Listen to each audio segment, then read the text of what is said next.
Thangadh triple murder કેસમાં વધુ 2 આરોપીઓને ઝડપી પાડવામાં આવ્યા છે। મુખ્ય 2 આરોપી દિનેશ સાબરિયા અને દિનેશ સાપરાની ધરપકડ કરાઈ છે। ટ્રિપલ મર્ડર કેસમાં કુલ 6 આરોપીઓને ઝડપી પાડ્યા હતા અને હત્યા કરવામાં છરી અને લાકડીનો ઉપયોગ કરવામાં આવ્યો હતો। ત્યારે પોલીસની આ સરાહનીય કામગીરી હાલ સામે આવી છે અને વધુ 2 આરોપીઓની સમગ્ર મામલે ધરપકડ કરી છે અને આગળની કાર્યવાહી હાથ ધરી છે।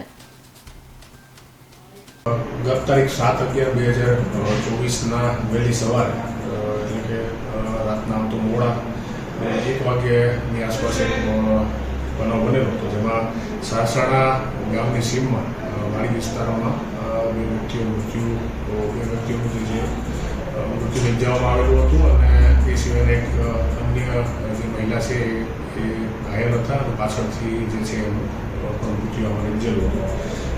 આ ગુનામાં ફરિયાદી રાજેશભાઈ ભૂકાભાઈ બજાણિયા જે છે એમના ભાઈ, માતા અને પિતા ત્રણનું મૃત્યુ થયેલું હતું।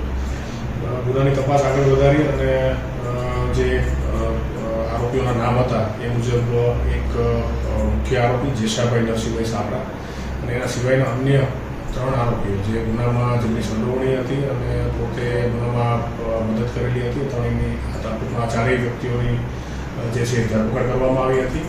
અને અન્ય 2 જે આરોપીઓ હતા, જે મુખ્ય આરોપીઓમાં સામેલ છે દિનેશભાઈ સુખાભાઈ સાબડિયા અને દિનેશભાઈ નાનજીભાઈ સાપરા, આ બંને આરોપીઓને જે છે એ પોલીસની અલગ અલગ ટીમો લાગી સતત પાછળ રહી અને આજરોજ સવારે આ જે આરોપીઓ છે એને થાનગઢ પોલીસ સ્ટેશનના વડમાધાર ગામના સીમમાંથી આ બંને આરોપીઓને પકડી પાડવામાં આવેલા છે।